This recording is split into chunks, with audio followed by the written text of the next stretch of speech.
കരുനാഗപ്പള്ളി താലൂക്ക് ഓഫീസിന് മുന്നിൽ ധർണ നടത്തി. SDP-യുടെ നേതൃത്വത്തിലായിരുന്നു ധർണ. തദ്ദേശ സ്ഥാപനങ്ങളുടെ ഫണ്ട് വെട്ടിക്കുറച്ചതിൽ പ്രതിഷേധിച്ചായിരുന്നു ധർണ സംഘടിപ്പിച്ചത്. തദ്ദേശ സ്വയംഭരണ സ്ഥാപനങ്ങളുടെ ഫണ്ട് വെട്ടിക്കുറച്ച സംസ്ഥാന സർക്കാർ നിലപാടിൽ പ്രതിഷേധിച്ചാണ് SDP പ്രവർത്തകർ കരുനാഗപ്പള്ളി താലൂക്ക് ഓഫീസിലേക്ക് മാർച്ചും ധർണയും നടത്തിയത്. സംസ്ഥാന സെക്രട്ടറി ജോൺസൺ കണ്ടച്ചിറ ധർണ ഉദ്ഘാടനം ചെയ്തു. Social Democratic Party of India ഇന്ന് കേരളത്തിലാകമാനം മുഴുവൻ താലൂക്ക് ഓഫീസുകളിലേക്കും ഇത്തരത്തിലുള്ള ധർണ സംഘടിപ്പിക്കുന്നത്. നേരത്തെ ഞാൻ സൂചിപ്പിച്ചതുപോലെ ജനാധിപത്യത്തിന്റെ ഏറ്റവും അടിത്തട്ട്, ആ ജനാധിപത്യത്തിൽ ഒരു പഞ്ചായത്തായാലും ശരി, ഇനി അത് ബ്ലോക്ക് പഞ്ചായത്തായാലും ജില്ലാ പഞ്ചായത്തായാലും കരുനാഗപ്പള്ളി പോലെയുള്ള മുനിസിപ്പൽ പ്രദേശങ്ങളായാലും കോർപ്പറേഷൻ ആയാലും അതെന്തു തന്നെയായാലും ജനങ്ങൾക്ക് വേണ്ടി ഏറ്റവും അധികം ഫണ്ട് വിനിയോഗിക്കുവാനും തങ്ങളുടെ പ്രദേശത്ത് എന്തിനാണ് വികസനം എന്ന് അവിടുത്തെ ജനങ്ങൾക്ക് ആ മീറ്റിങ്ങുകളിൽ പങ്കെടുത്തുകൊണ്ട് അഭിപ്രായം പറയുവാനും ആ വികസനത്തിന്റെ പങ്കാളിയായി നേരിട്ട് ആ മീറ്റിംഗിൽ പങ്കെടുക്കാനുമുള്ള യഥാർത്ഥ ഒരു ജനാധിപത്യ സംവിധാനമാണ് തദ്ദേശ സ്വയംഭരണ സ്ഥാപനങ്ങൾ.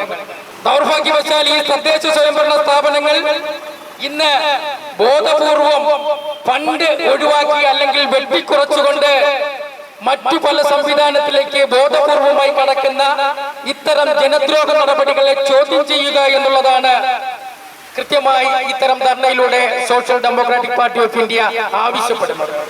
മണ്ഡലം പ്രസിഡന്റ് ഷാജഹാൻ KS പുരം അധ്യക്ഷത വഹിച്ചു.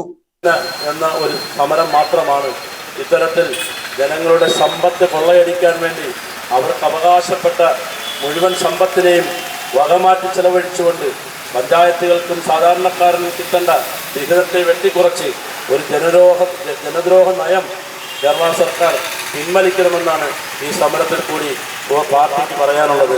ജില്ലാ സെക്രട്ടറി നാസർ കുരുടന്റെയും ജില്ലാ കമ്മിറ്റി അംഗം നാസർ തോപ്പിൽ വടക്കതിൽ, വുമൺ ഇന്ത്യ ജില്ലാ വൈസ് പ്രസിഡന്റ് അമീന ലത്തീഫ്, ചവറ മണ്ഡലം പ്രസിഡന്റ് നിസാം മങ്ങാടൻ, ചവറ മണ്ഡലം സെക്രട്ടറി അബ്ദുൽ സമദ, കരുനാഗപ്പള്ളി മണ്ഡലം സെക്രട്ടറി മുബാഷ് മണപ്പള്ളി തുടങ്ങിയവർ പങ്കെടുത്തു.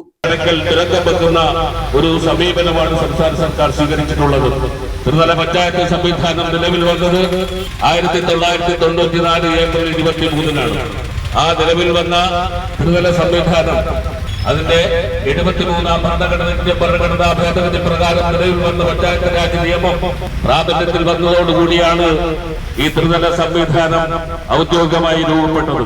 ഏറ്റവും താഴത്തെ തലം എന്ന് പറയുന്നത് പഞ്ചായത്തും, ഇടത്തരം തലം ബ്ലോക്ക് പഞ്ചായത്തും, അതിന്റെ ഉയർന്ന തലം ജില്ലാ പഞ്ചായത്തുമാണ്. നമുക്കറിയാം, സാധാരണ ജനങ്ങളെ ബാധിക്കുന്ന ഒരു സമാന്തര സർക്കാരായി പ്രദേശത്തിന്റെ സമസ്ത മേഖലയിലും സർവകാര്യങ്ങളും ശ്രദ്ധിക്കേണ്ട ഒരു പ്രാദേശിക സമാന്തര സർക്കാർ സംവിധാനം അതിന്റെ പദ്ധതി വിഹിതം വെട്ടിക്കുറച്ചതിലൂടെ നിലച്ചു പോകുന്ന നിരവധി സാഹചര്യങ്ങളെ കുറിച്ച് ഉദ്ഘാടനം സൂചിപ്പിക്കുകയുണ്ടായി. News bureau, Karunagappally.